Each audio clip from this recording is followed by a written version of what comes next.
నమస్కారం ఘంటారావానికి స్వాగతం. ముందుగా ప్రధాన అంశాలు. నేటి నుంచి శాసనసభ బడ్జెట్ సమావేశాలు. తొలి రోజు ఉభయ సభలను ఉద్దేశించి గవర్నర్ ప్రసంగం.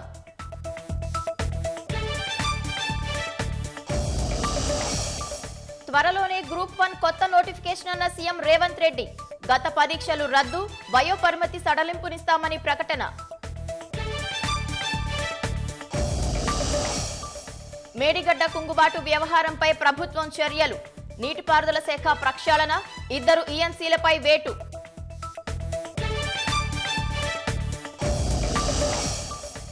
హైదరాబాద్లోని పలు ప్రాంతాల్లో ఎన్ఐఏ సోదాలు. విరసం సభ్యుల నివాసాల్లో తనిఖీలు.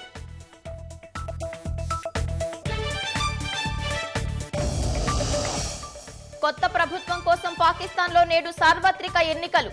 పోలింగ్ వేళ 2 వేర్వేరు పేలుళ్లలో 30 మంది మృతి.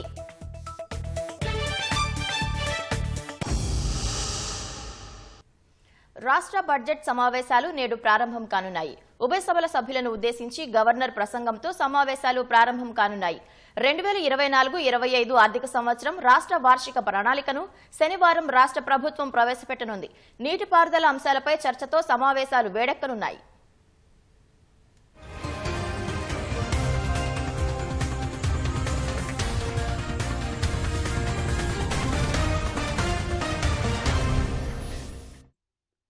రెండు నెలల్లోపే గవర్నర్ తమిళిసై సౌందరరాజన్ ఉభయ సభల సభ్యుల్ని ఉద్దేశించి మరోమారు ప్రసంగించనున్నారు. రాష్ట్ర బడ్జెట్ సమావేశాలు ఇవాళ్టి నుంచి ప్రారంభం కానున్నాయి. 2024-25 ఆర్థిక సంవత్సరం వార్షిక బడ్జెట్ ఆమోదం కోసం శాసనసభ మండలి సమావేశాలు నేటి నుంచి జరగనున్నాయి. బడ్జెట్ సమావేశాల ప్రారంభం నేపథ్యంలో ఉభయ సభల సభ్యుల్ని ఉద్దేశించి గవర్నర్ ఇవాళ ప్రసంగించనున్నారు. ఉదయం 11:30 శాసనసభ సభా మందిరంలో సంయుక్త భేటీ జరగనుంది. శాసనసభ ఎన్నికల ఫలితాల అనంతరం డిసెంబర్ 9వ తేదీన రాష్ట్ర 3వ శాసనసభ మొదటిసారి కొలువుదీరింది.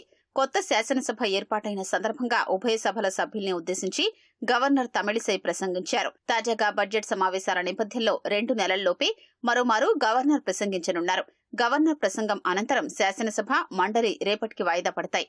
ఉభయ సభలు వాయిదా పడిన అనంతరం సభా వ్యవహారాల సలహా సంఘాలు విడివిడిగా సమావేశమవుతాయి. బడ్జెట్ సమావేశాల పనిదినాలు, ఎజెండాను బీఏసీ భేటీలో ఖరారు చేస్తారు. గవర్నర్ ప్రసంగానికి ధన్యవాదాలు తెలిపే తీర్మానంపై అసెంబ్లీ, కౌన్సిల్లో రేపు చర్చ, సమాధానం ఉండనున్నాయి.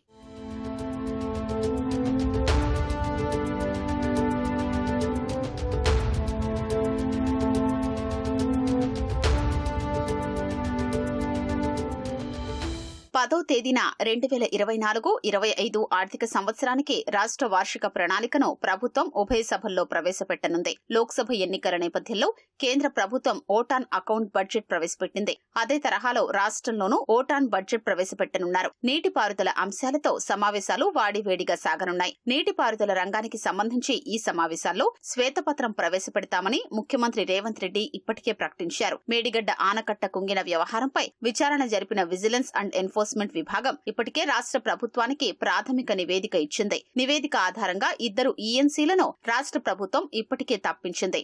అటు కాళేశ్వరం ప్రాజెక్టుకు సంబంధించిన అంశాలపై ఆడిటింగ్ నిర్వహించిన comptroller and auditor general CAG నివేదికను ఇప్పటికే రాష్ట్ర ప్రభుత్వానికి సమర్పించారు. ఆ నివేదికను ప్రభుత్వం ఉభయ సభల్లో ప్రవేశపెట్టనుంది.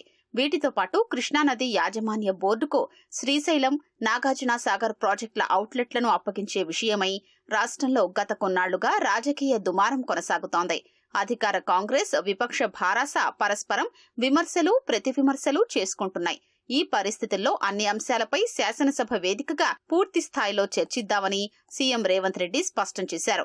ప్రతిపక్ష భారాస సైతం చర్చకు సిద్ధమని తెలిపింది. కృష్ణా జలాల పరిరక్షణ పేరిట 13వ తేదీన నల్గొండలో భారీ బహిరంగ సభకు కూడా గులాబీ పార్టీ పిలుపునిచ్చింది. దీంతో నీటిపారుదలపై చర్చతో అసెంబ్లీ బడ్జెట్ సమావేశాలు వేడెక్కనున్నాయి. మరో 2 గ్యారంటీల అమలుకు సంబంధించి కూడా ఈ సమావేశాల్లోనే ముఖ్యమంత్రి ప్రకటన చేయనున్నారు. బీసీ కులగణన కోసం ప్రత్యేక బిల్లును కూడా ఉభయ సభల్లో ప్రవేశపెట్టనున్నారు. వీటితో పాటు మరికొన్ని ఇతర బిల్లులు, అంశాలు కూడా శాసనసభ, మండలి ముందుకు రానున్నాయి. భాజపా శాసనసభాపక్ష నేత ఎవరనే అంశంపై ఆ పార్టీలో గందరగోళం నెలకొంది. అసెంబ్లీ సమావేశాలు ఇవాళ ప్రారంభం కానుండగా శాసనసభలో పార్టీ తరపున ఎవరు ప్రాతినిధ్యం వహించాలనే అంశంపై సందిగ్ధత నెలకొంది. అసెంబ్లీ సమావేశాల సందర్భంగా ఏ అంశాలపై రాష్ట్ర ప్రభుత్వాన్ని ప్రశ్నించాలనే దానిపై పార్టీ నాయకత్వం ఇప్పటికీ చర్చించలేదని తెలుస్తోంది. భాజపాకు 8 మంది ఎమ్మెల్యేలుండగా శాసనసభాపక్ష నేత కోసం పోటీ నెలకొంది. సీనియారిటీ ప్రకారం తనకే వస్తుందని రాజాసింగ్ లెక్కలు వేసుకుంటున్నారు. కేసీఆర్ రేవంత్ రెడ్డిని ఓడించిన వెంకటరమణారెడ్డి తనకే అవకాశం వస్తుందని ఆశిస్తున్నారు. ఎమ్మెల్యేలు ఏలేటి మహేశ్వర్ రెడ్డి, పాయల్ శంకర్, పాడి రాకేష్ రెడ్డి సైతం తమకు అవకాశం ఇవ్వాలని ఎవరికి వారు పార్టీ నాయకత్వాన్ని కోరినట్లు తెలుస్తోంది. కానీ ఇప్పటి వరకు భాజపా నాయకత్వం మాత్రం ఎలాంటి స్పష్టత ఇవ్వలేదు. ఫ్లోర్ లీడర్ పదవి కోసం పోటీ పడే క్రమంలో పార్టీ ఎమ్మెల్యేల మధ్య కూడా సమన్వయ లోపం నెలకొందనే చర్చ జరుగుతోంది.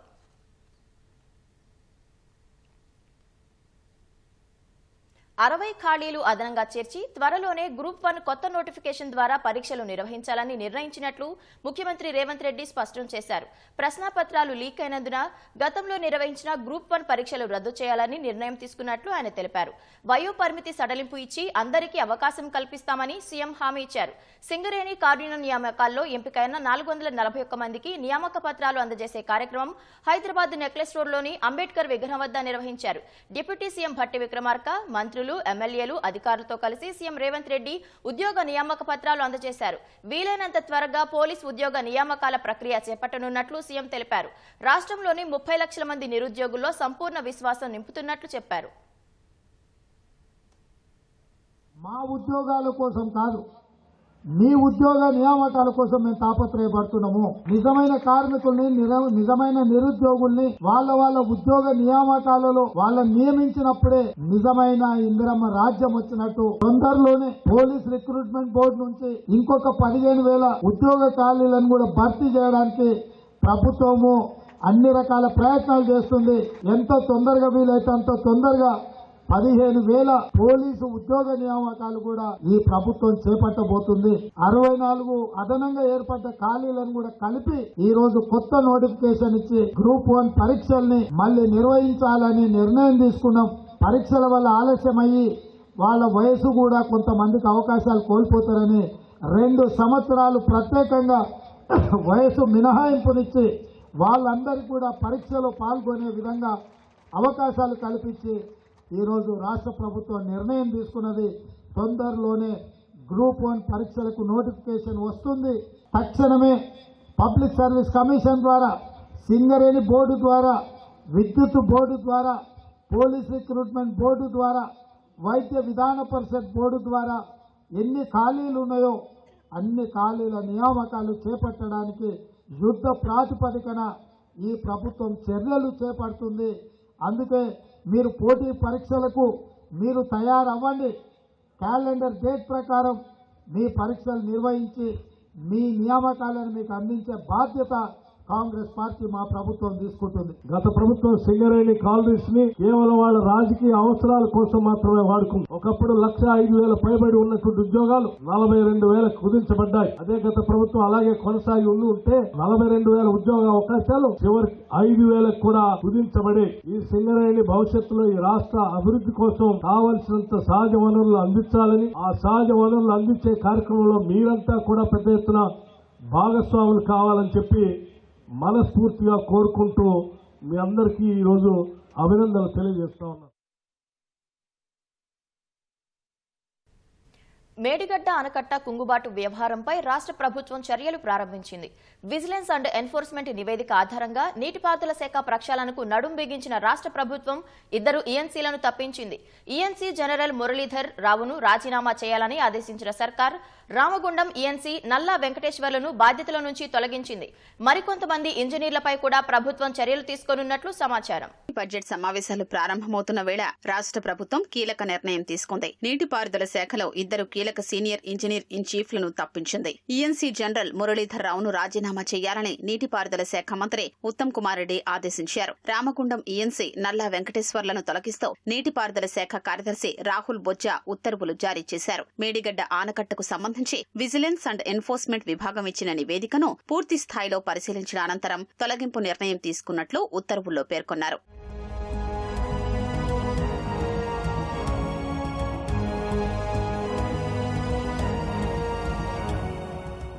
మురళీధర్, వెంకటేశ్వర్లు ఇరువురు కూడా పదవీ విరమణ చేసిన అనంతరం కూడా ఈఎన్సీలుగా కీలక బాధ్యతలు నిర్వర్తిస్తున్నారు. మురళీధర్ పదవీ విరమణ అయిన దశాబ్దం తర్వాత కూడా అదే బాధ్యతల్లో ఉన్నారు. మేడిగడ్డ ఆనకట్ట డిజైన్ మొదలు నిర్మాణం, నాణ్యత, నిర్వహణ ఇలా ప్రతి దశలోనూ లోపాలున్నాయని విజిలెన్స్ తన నివేదికలో పేర్కొన్నట్లు తెలిసిందే. బాధ్యతగా వ్యవహరించాల్సిన ఇంజనీర్లు జవాబుదారీతనంతో నడుచుకోలేదని వ్యాఖ్యానించినట్లు సమాచారం. నిబంధనలు పాటించలేదని, నాణ్యతకు తిలోదకాలు ఇచ్చారని, నిర్వహణ కూడా సరిగా లేదని చెప్పినట్లు తెలిసిందే. ప్రతి దశలోనూ వైఫల్యం స్పష్టంగా కనిపిస్తోందని, సమస్యలు వెలుగులోకొచ్చినప్పటికీ సరిగా స్పందించలేదని, విధి నిర్వహణలో పూర్తి అలక్ష్యముందని ఆక్షేపించినట్లు సమాచారం. గుత్తేదార్తో జరిపిన ఉత్తర ప్రత్యుత్తరాలు, ఇచ్చిన ధృవీకరణ పత్రాలు సహా ఇతరత్రా విషయాల్లో ఇంజనీర్ల వైఖరిని విజిలెన్స్ తప్పుపట్టినట్లు తెలిసింది.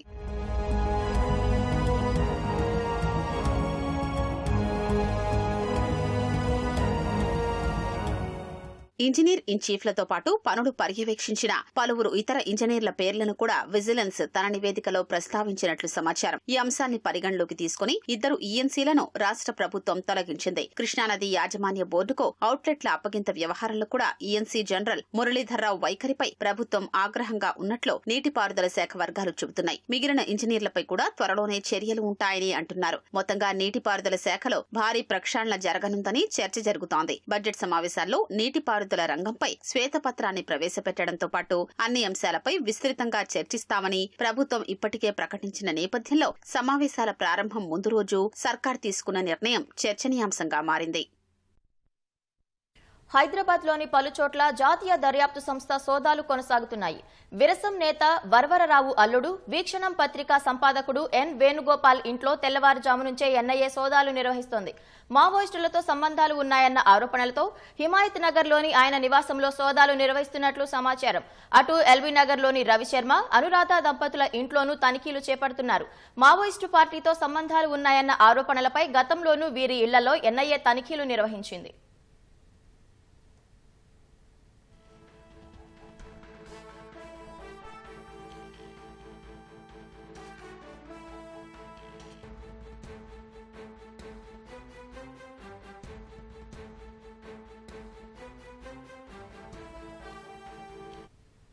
డ్రోన్ల ట్రయల్ పైలట్ల శిక్షణ కోసం హైదరాబాద్ శివారు డ్రోన్ పోర్టు ఏర్పాటుకు ప్రభుత్వం నిర్ణయించింది. ఏవియేషన్ నిబంధనల మేరకు అభ్యంతరాలు లేని జోన్లో స్థలం కేటాయించాలన్న ముఖ్యమంత్రి ఫార్మాసిటీ వైపు 20 ఎకరాలు చూడాలని అధికారులకు సూచించారు.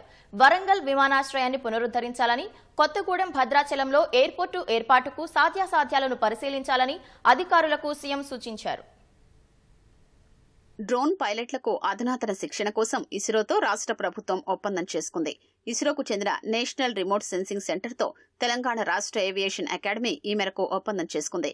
సచివాలయంలో ముఖ్యమంత్రి రేవంత్ రెడ్డి, ఇస్రో చైర్మన్ సోమనాథ్ సమక్షంలో ఎన్ఆర్ఎస్సీ డైరెక్టర్ ప్రకాష్ చౌహాన్, రాష్ట్ర aviation academy CEO S N Reddy ఒప్పందాలపై సంతకాలు చేశారు. Drone piloting, data management, data analysis పై మ్యాపింగ్, ప్రాసెసింగ్ వంటి అంశాలపై శిక్షణ ఇస్తారు. అన్ని రంగాల్లోనూ డ్రోన్ల వినియోగం పెరిగిపోయిందని, పొలాల్లో ఎరువులు, పురుగుల మందుల్ని చల్లేందుకు రైతులు డ్రోన్లను వినియోగిస్తున్నారని అధికారులు సీఎంకు వివరించారు. కొన్ని చోట్ల స్వయం సహాయక సంఘాలు డ్రోన్లను ఉపాధి మార్గంగా ఎంచుకున్నారని తెలిపారు. వివిధ స్థాయిల ప్రభుత్వ అధికారులకు డ్రోన్లపై అవగాహన కల్పించేందుకు శిక్షణను ఇవ్వాలని ముఖ్యమంత్రి సూచించారు. దేశంలోనే వినూత్నంగా రాష్ట్ర ప్రభుత్వం ఈ శిక్షణా కోర్సు నిర్వహించడం అభినందనీయమని, తమ వంతు పూర్తి సహాయ సహకారాలు అందిస్తామని ఇస్రో చైర్మన్ సోమనాథ్ తెలిపారు.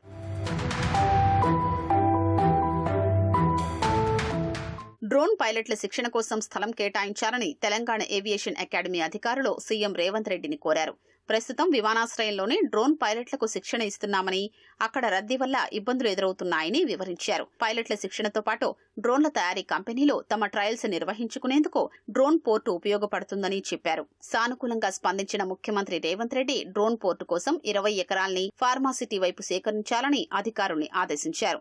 ఏవియేషన్ నిబంధనల మేరకు అభ్యంతరం లేని జోన్లోనే స్థలం కేటాయించాలని సూచించారు.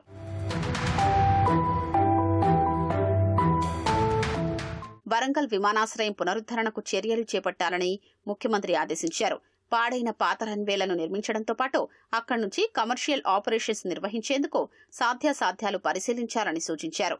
కొత్తగూడెం, భద్రాచలం పరిసర ప్రాంతంలో విమానాశ్రయం ఏర్పాటుకు అవకాశాల్ని పరిశీలించి ఎయిర్పోర్టు అథారిటీతో సంప్రదించాలని అధికారుల్ని సీఎం ఆదేశించారు.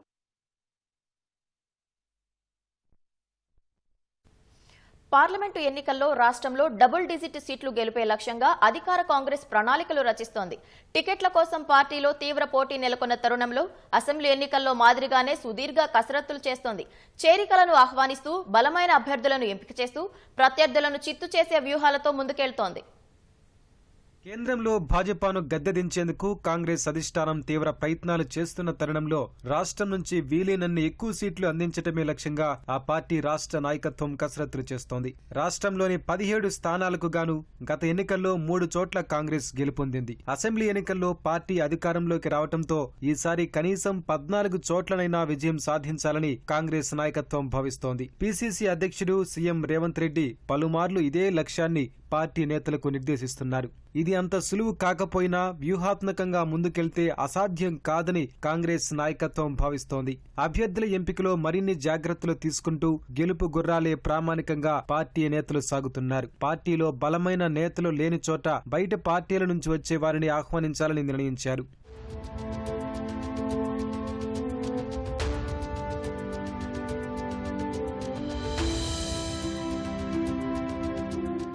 శాసనసభ ఎన్నికలకు ఎంపిక చేసినట్టుగానే లోక్సభ సమరానికి గెలుపు గుర్రాలను కాంగ్రెస్ నాయకత్వం సిద్ధం చేస్తోంది. ఎంపీ టికెట్ కోసం రాష్ట్రంలోని 17 నియోజకవర్గాల నుంచి ఆశావాహులు ఇప్పటికే దరఖాస్తులు చేసుకున్నారు. మొత్తం 309 మంది అర్జీ పెట్టుకోగా 2 రోజుల క్రితం జరిగిన పార్టీ ఎన్నికల కమిటీ సభ్యుల ప్రాధాన్యత క్రమంలో అభ్యర్థుల పేర్లను ఎంపిక చేసి పార్టీకి నివేదిక అందించారు. ఈ జాబితాకు సంబంధించిన హార్డ్ కాపీలను సీజ్ చేసుకుని స్క్రీనింగ్ కమిటీ స్వాధీనం చేసుకుంది. Party screening committee chairman Harish Chaudhary ఆధ్వర్యంలో అభ్యర్థుల వడపోత కార్యక్రమం కొనసాగుతోంది. మహబూబ్ నగర్ నుంచి ఏఐసీసీ కార్యదర్శి వంశీచంద్ రెడ్డికి టికెట్ ఇప్పటికే దాదాపుగా ఖరారైనట్లు తెలుస్తోంది. అలాగే ఏఐసీసీ హామీ మేరకు జహీరాబాద్ నుంచి సురేష్ షట్కర్ ను ఖచ్చితంగా లోక్సభ ఎన్నికల్లో బరిలోకి దించుతారని తెలుస్తోంది. వీటిని పక్కన పెడితే మిగతా స్థానాల విషయంలోనే స్క్రీనింగ్ కమిటీ కసరత్తులు చేస్తోంది.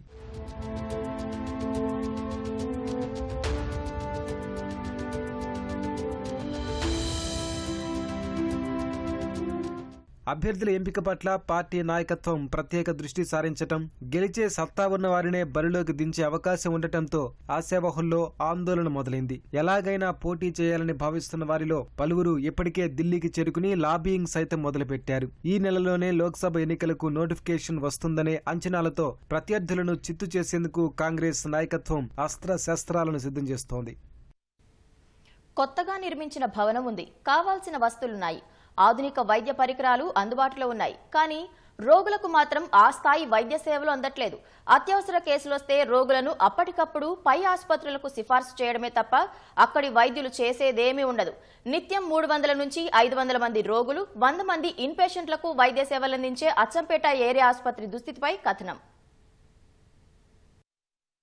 నాగర్ కర్నూలు జిల్లా అచ్చంపేట నియోజకవర్గంలోని ప్రాంతీయ ఆసుపత్రి సమస్యల వల విట్టాడుతోంది. ఆ ఆసుపత్రికి నిత్యం 300 నుంచి 500 మంది రోగులు వచ్చి వెళ్తుంటారు. గతంలో 30 పడకలు ఉండగా ఉన్నతీకరిస్తూ 100 పడకల ఏరియా ఆసుపత్రిగా మార్చారు. కానీ కావాల్సిన వైద్యులు, సిబ్బందిని ప్రభుత్వం నియమించలేకపోయింది. 20 కోట్ల అంచనా వ్యయంతో నిర్మించిన ఆ ఏరియా ఆసుపత్రిని గతేడాది మేలో అప్పటి వైద్యారోగ్య శాఖ మంత్రి హరీష్ రావు ప్రారంభించారు. భవన సదుపాయం, వైద్య పరికరాలున్నా సేవలు అందించేందుకు అవసరమైన సిబ్బంది లేదు. వైద్యుల కొరత కారణంగా జనరల్ ఫిజిషియన్, ఆర్థోపెడిక్, ప్రసూతి, చిన్నపిల్లలు సహా వివిధ రకాల వైద్య విభాగాల సేవలు అరకొరగా అందుతున్నాయి. ఉన్న సిబ్బందితోనే మెరుగైన సేవలు అందించేందుకు వైద్యులు ప్రయత్నిస్తున్నారు. 4 పీడియాట్రిషియన్స్ ఉండాలి, కానీ ఉన్నది 2 మాత్రమే. సో ఎన్ని డెలివరీ ఉన్నా అటెండ్ అవ్వాలి, ఏ కేసు ఎమర్జెన్సీ ఉన్నా మేము అటెండ్ అవ్వాలి. ఎమర్జెన్సీ డ్రగ్స్ అయితే అవైలబుల్ ఉంటాయి, అండ్ బేసిక్ ఫీవర్వి, కాఫ్, కోల్డ్ మాత్రమే అవైలబుల్ ఉన్నాయి. అదర్ హైయర్ యాంటీబయాటిక్స్ కూడా ఇంకా రావాల్సి ఉంది. టెస్టుల పరంగా, ల్యాబ్ పరంగా అయితే అదే బ్లడ్ పిక్చర్ కానీ జాండీస్ వరకే అవుతున్నాయి. లివర్ ఫంక్షన్ టెస్టులు కానీ, అదర్ యూరిన్ టెస్టులు కానీ అది ఇంకా చేయాల్సి ఉంది మా దగ్గర. ఈ టెస్టులు లేనందుకు మేమేం చేస్తామంటే అప్పుడప్పుడు బయట రాయాల్సి వస్తుంటుంది. డైలీ 20 నుంచి 30 ఎక్స్రేస్ అవుతుండయి. నేను లీవ్ పెట్టిన రోజు ఇబ్బందిగానే ఉంటుంది పేషెంట్లకు. ఎవరున్నారు ఇక్కడ, నేను ఒక్కనే డిప్యూటేషన్ విన్నా. యాక్చువల్లీ ఇక్కడ 2-3 ఉండాలి రేడియోగ్రాఫర్లు. ప్రస్తుతం నేను డిప్యూటేషన్ పనిచేస్తున్నా. టోటల్ ఇక్కడ 14 మెంబర్స్ స్టాఫ్ అలాట్ అయ్యారు. బట్ ఏరియా హాస్పిటల్లో తక్కువ ఉండడం వల్ల స్టాఫ్ నర్సెస్, ఇక్కడ వాళ్ళని కూడా మేము వెళ్ళి ప్రతి షిఫ్ట్లో అక్కడ వర్క్ చేస్తున్నామండి. మా వర్కింగ్ ప్లేస్ అయితే ఎస్ఎన్సీలో మాత్రమే. పై ఆర్డర్స్ ప్రకారం అవతల కూడా వెళ్ళి హెల్ప్ చేస్తున్నాము, డ్యూటీస్ కూడా చేస్తున్నాము.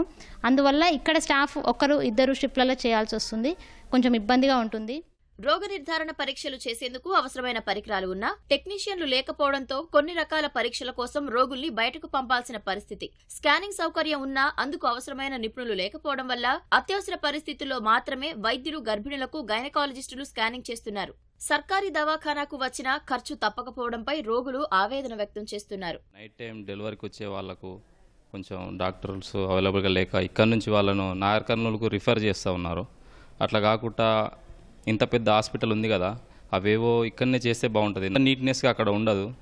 ఇంత మంచి ఆపర్చునిటీస్ అవకాశాలు ఏవి అక్కడ ఉండవు. కేవలం డాక్టర్ల సంఖ్య మాత్రమే పెంచుకుంటే సరిపోతుంది. ఒక టెస్ట్లోని ఇక్కడ అరేంజ్ చేయగలిగితే పూర్తిగా ఆర్థికంగా సేవ్ అయిపోతారు ఇక్కడ సాధారణ ప్రజలు.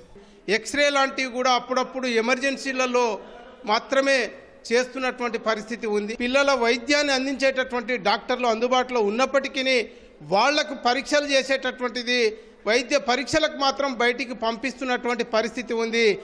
డాక్టర్ ఉన్నంగా కూడా ట్రీట్మెంట్ చేయడం లేదు. గవర్నమెంట్ దవాఖానాలు అంతా ఫ్రీ అంటారు. మళ్ళీ ఇది న్యాయమా అన్యాయమా? ఇలా ఇక్కడ చేయించుకుంటే ఇలా మాకు 800-900 మిగులుతుండే. మేము పేదోళ్ళం లేకనే ఇక్కడికి వచ్చినాం మేము. అయితే టెస్టులు ఇక్కడ చేస్తలేము, ఆ మిషన్లు ఖరాబ్ అయినాయని బయటికి రాసిండు సార్. 1000 రూపాయలు అయినాయి. ఆ మిషన్కి ఏమైందో మరి వాళ్ళు లేరా ఏమైందో ఇక్కడ పెడితే బాగుంటుంది. ఇప్పుడు చిన్నపిల్లలకి ఏమైనా ప్రాబ్లం ఉంటే అన్ని ఇక్కడ చూస్తేనే మంచిగా ఉంటుంది. ఇన్ని బయటకాయలు ఇన్ని అండ్లక బయటకు పోతే పైసలు అవుతున్నాయి. పైసలు ఉంటే ఇంట్లోకి ఎందుకు వస్తాం? అక్కడనే చూపించుకుంటాం. మంచినీటి వసతి సహా పలు సౌకర్యాలు అందుబాటులో ఉన్నా వచ్చే రోగులకు సరిపోవట్లేదు. 2వ అంతస్తులో మహిళ గర్భిణీ వార్డులో మరుగుదొడ్లు మూసేశారు. 3వ అంతస్తులోని మహిళ పురుషుల మరుగుదొడ్ల తలుపులకు తాళాలు వేశారు. పైన పటారం లోన లోటారం అన్నట్లుగా చూడ్డానికి బయటకు అందమైన భవనం కనిపిస్తున్నా లోపల సరైన వసతులు లేకపోవడంపై రోగులు పెదవి విరుస్తున్నారు. రోగులకు దూరం, ఆర్థిక భారాన్ని తగ్గించాలంటే అచ్చంపేటలో సమస్యల్ని తక్షణం పరిష్కరించాలని పలువురు డిమాండ్ చేస్తున్నారు. వైద్యులు, సిబ్బంది కొరత ఉన్న మాట వాస్తవమన్న సూపరింటెండెంట్ ఉన్న సిబ్బందితోనే మెరుగైన వైద్య సేవలు అందిస్తున్నామని చెప్పడం విడ్డూరం. ప్రస్తుతం స్టాఫ్ అయితే అప్పుడు మా కొత్తగా స్టాఫ్ అంటే ఏం రాలేదు. అంతకుముందు ఉన్న డిఎంహెచ్ఓ కంట్రోల్ ఉన్న స్టాఫ్తోనే మేము మా సర్వీసెస్ ఇస్తున్నాం. అంతేకాకుండా మా వైద్యనాథ పరిషత్ హాస్పిటల్స్ కొన్ని పక్కన ఉన్నాయి. నాగర్ కర్నూలు, కల్వకుర్తి అటు అక్కడి నుంచి కూడా కొంతమందిని మేము డిప్యుటేషన్లో తీసుకొని పేషెంట్లకు సాధ్యమైనంత వరకు సర్వీసెస్ ఇస్తూ ఉన్నాము. గైనకు, పిడాటిక్స్ కానీ అన్నీ మేము సర్వీసెస్ సాధ్యమైనంత వరకు ఇస్తున్నాము. ఇప్పుడు కొత్త క్యాడర్స్ ఎంత వస్తే ఫుల్ ఫ్లెడ్జ్గా మాకు క్లర్కులు కానీ, ల్యాబ్ టెక్నీషియన్స్ కానీ, మన ఫార్మసిస్టులు కానీ సరైన క్యాడర్స్ ఎంత రిలీజ్ కాలే. వాళ్ళు వస్తే ఇంకా మేము మంచి సర్వీస్ ఇస్తాము. వైద్యారోగ్య శాఖ మంత్రి దామోదర రాజనరసింహ ఇటీవలే అచ్చంపేట ఏరియా ఆసుపత్రిని సందర్శించారు. సమస్యలను అచ్చంపేట ఎమ్మెల్యే వంశీకృష్ణ మంత్రి దృష్టికి తీసుకువెళ్లారు. వీలైనంత త్వరగా పరిష్కరించాలని అక్కడి రోగులు సహా ప్రజాప్రతినిధులు ప్రభుత్వానికి విజ్ఞప్తి చేస్తున్నారు.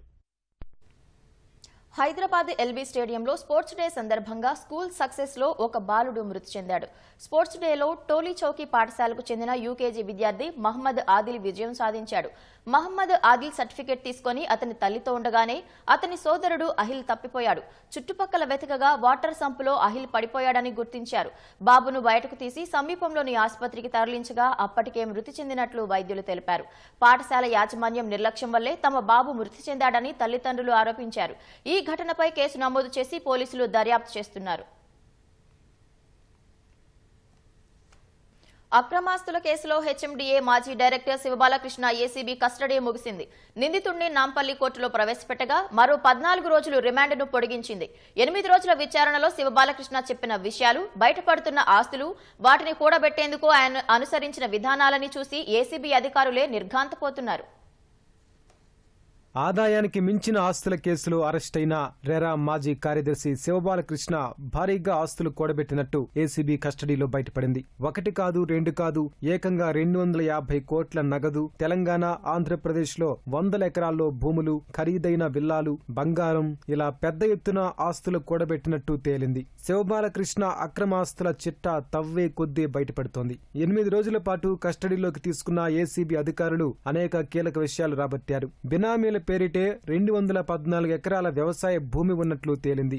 అత్యధికంగా జనగామ జిల్లాలో 102 ఎకరాలు, నాగర్ కర్నూలు జిల్లాలో 39, సిద్దిపేట జిల్లాలో 7, యాదాద్రి జిల్లాలో 66 ఎకరాల వ్యవసాయ భూములను గుర్తించారు. అతని పేరిట మొత్తం 29 ఇళ్ల స్థలాలు ఉండగా ఏపీలోని విశాఖపట్నం, విజయనగరంలో కూడా స్థలాలు ఉన్నట్లు వెల్లడించారు. ప్రస్తుతం శివబాలకృష్ణ నివాసం ఉంటున్న విల్లాతో పాటు హైదరాబాద్లో 4, రంగారెడ్డి జిల్లాలో 3 బహుళ అంతస్తుల భవనాల్లో ప్లాట్లు ఉన్నట్టు విచారణలో బయటపడింది.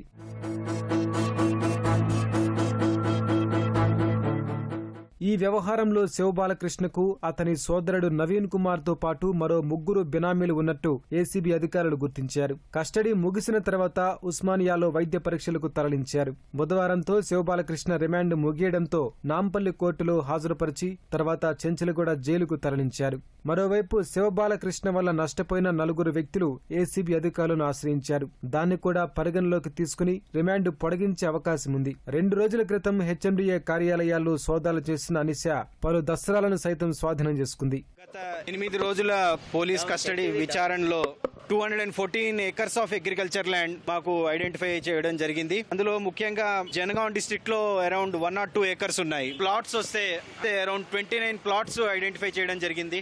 ఇందులో ముఖ్యంగా ఎక్కువ రంగారెడ్డి డిస్ట్రిక్ట్ లో వివిధ మండలాల్లో 12 ప్లాట్స్ ఐడెంటిఫై చేయడం జరిగింది. నాగర్ కర్నూల్ డిస్ట్రిక్ట్ లో కూడా అరౌండ్ 38 ఏకర్స్ 39 ఏకర్స్ కూడా ఆయన రిజిస్టర్ చేయించుకోవడం జరిగింది. అలాగే సిద్దిపేటలో ఒక 7 ఏకర్స్, నెక్స్ట్ యాదాద్రి డిస్ట్రిక్ట్ లో ఒక 66 ఏకర్స్ ఆయన సంబంధించిన బంధువుల పేరు మీద రిజిస్టర్ చేయించుకోవడం జరిగింది. విజయనగరం, విశాఖపట్నం అటువైపు కూడా ఒక 4 ప్లాట్స్ చూడడం జరిగింది. యాదాద్రిలో ఒక 8 ప్లాట్స్ ఉన్నాయి. వివిధ అపార్ట్మెంట్స్ లో ఐడెంటిఫై చేయడం జరిగింది. ఇన్వెస్టిగేషన్ చేస్తున్నాము. ఇంకా ఫర్దర్ ఫైండింగ్స్ లో వస్తే అది ఇచ్చేస్తాము. ప్రెజెంట్లీ ఈయన చెప్పిన వాటి మేరకు మేము వీ హావ్ ప్రొసీడెడ్.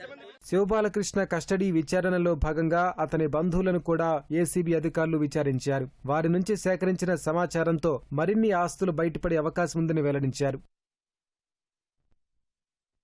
ఉగ్రవాదం, హింస, ఆర్థిక సంక్షోభంతో కొట్టుమిట్టాడుతున్న పాకిస్తాన్ నేడు జరిగే సార్వత్రిక ఎన్నికల్లో కొత్త ప్రభుత్వాన్ని ఎన్నుకోనుంది. నవాజ్ షరీఫ్ నేతృత్వంలోని పాకిస్తాన్ ముస్లిం లీగ్, బిలావల్ భుట్టో నాయకత్వంలోని పాకిస్తాన్ పీపుల్స్ పార్టీ, ఇమ్రాన్ ఖాన్ సారథ్యంలోని పాకిస్తాన్ తెహ్రీక్-ఏ-ఇన్సాఫ్ పార్టీల మధ్య ప్రధాన పోటీ నెలకొంది. అవినీతి కేసుల్లో ఇమ్రాన్ ఖాన్ జైలులో ఉండటం, పీటీఐ పార్టీ బ్యాట్ గుర్తుపై సుప్రీంకోర్టు నిషేధం విధించడంతో షరీఫ్ కు చెందిన పీఎంఎల్ఎన్ అతిపెద్ద పార్టీగా అవతరించే అవకాశం ఉంది. ఈ ఎన్నికల్లో 12.85 కోట్ల మంది ఓటర్లు తమ హక్కు వినియోగించుకోనున్నారు. ఎన్నికలకు ఒకరోజు ముందు పాకిస్తాన్ వరుస బాంబు పేలులతో దద్దరిల్లింది. బలూచిస్తాన్ లో 2 వేర్వేరు 30 మంది మృతి చెందారు. 52 మందికి పైగా గాయాల పాలయ్యారు.